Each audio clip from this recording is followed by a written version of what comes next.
I am really, really pleased to have Marlene along this afternoon for several reasons, not least that she's now eminently retired.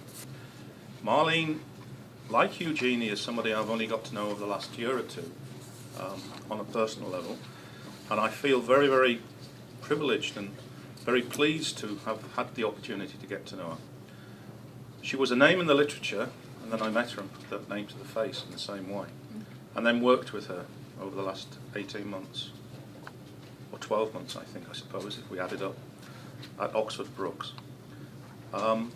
Just to give you a flavour of Marlene's work in the field and background, there's a wonderful Wikipedia-type book that David Scott and Marlene Morrison co-authored and published in 2007, which carries the kite mark, unlike Wikipedia. So I go to Wikipedia first, and then if I want to double-check, I go to Key Ideas in Educational Research, which is a wonderful little tome. So that's one example of Marlene's work. Another is entitled Leadership and Learning Matters of Social Justice, which I think is close to Marlene's heart, 2009. And one that I really enjoyed reading and is part of my own interest, Leadership and Diversity, Theory and Research by Lumbey and Morrison, which I think is a really useful paper. So on that note, can I say thank you ever so much for agreeing to come and speak today, and without further ado, over to you. Thank you.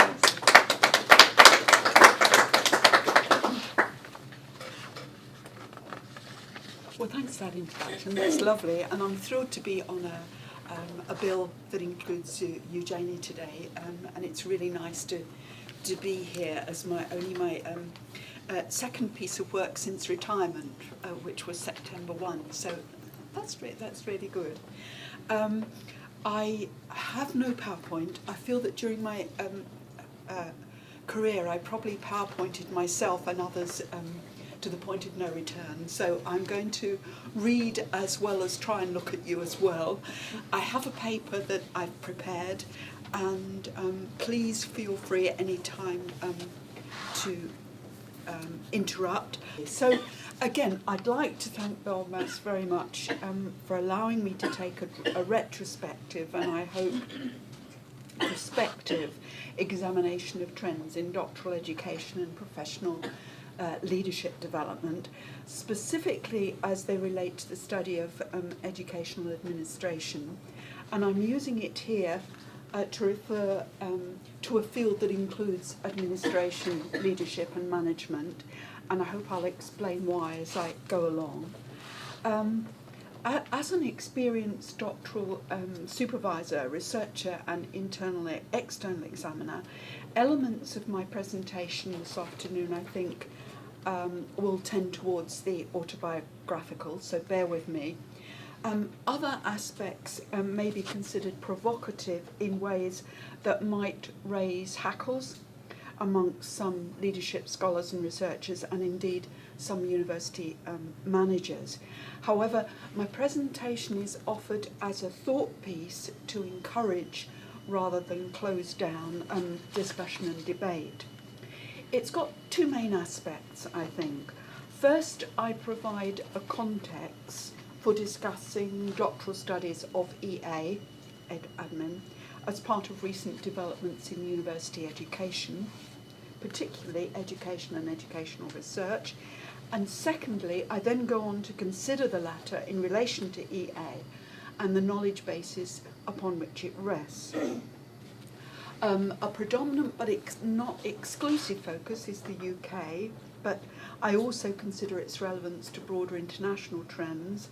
So in brief, early reference points are to developments in university education, to doctoral studies and knowledge creation, and then considering the field of EA. The stance taken incorporates current concerns about a growing disconnection of the EA field, I will argue, from both theoretical development and critical activity, other than in narrowly constrained forms of policy endorsement. I'd also like to refer to concerns about methodological stagnation and methods reductivism, and other important reference points will be to and I use some bullet points, and when the reference list is circulated, as I hope it will be, Alison, you'll see my reference points back to the literature on it rather than stopping all the time to refer back. I will when I can. So other important reference points will be to what I call emaciated forms of study in the EA field, described by Eugenie Samier as intellectual kitsch, and by Lumbey, Jackie Lumbey, with whom I've worked on a lot of projects over a good number of years, and English as delusionary. So kitsch and delusionary are my starting points.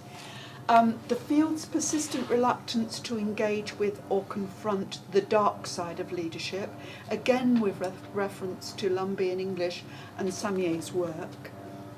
An intensifying what I call technicisation of leadership that increasingly absorbs moralising technologies about leader selves, and there I'm referring to work that I've done recently with Catherine Ecclestone. And finally, a growing tendency amongst academics and practitioners to vie for positions of power and dominance. And I think this is notorious in fields of leadership development and standards making that has included the collusion of leadership scholars in leadership capacity building, as Stephen Ball calls it, and as key players in the educationalisation, again to refer back to David Bridges' work, of social and educational problems. So if you like, that's my starter for 1 and 2, and more of this later. But first, some clarification of the term banality that I've used in the introduction to the piece. I suppose there are various ways in which the term banality might be used. Today, my reference is to banality as a form of triteness that is applied to the purposes, processes, content and outcomes of doctoral studies in EA and the literatures upon which they depend.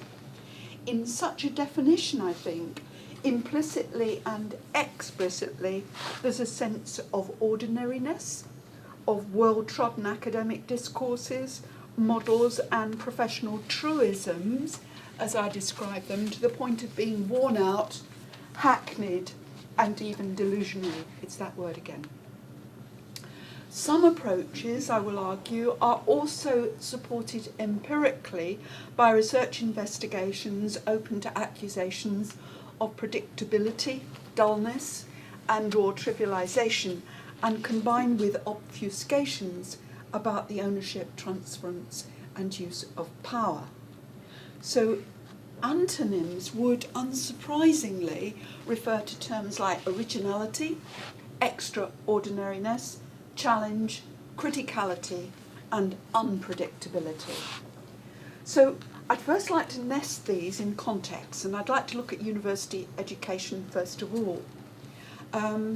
Everyone in the room knows that what constitutes a university education has changed markedly over the last 30 years, although more so in some disciplines, I would argue, and some universities, I would also argue, than others.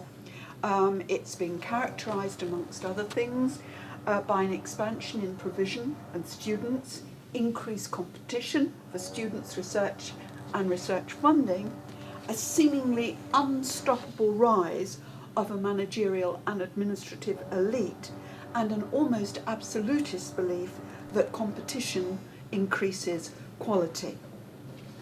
In England, this is underpinned in the Brown Report, 2010, and its subsequent white paper this year. For an alternative reading, Professor Fred Inglis, he's Professor of Cultural History at the University of Warwick, Justine, you might know him, is scathing in his condemnation not only of these reports and the strength of external governmental forces that they represent, but equally, and I think this is as interesting, about the enemies within, who, he argues, are beginning to dictate the limits and direction of the university's distinct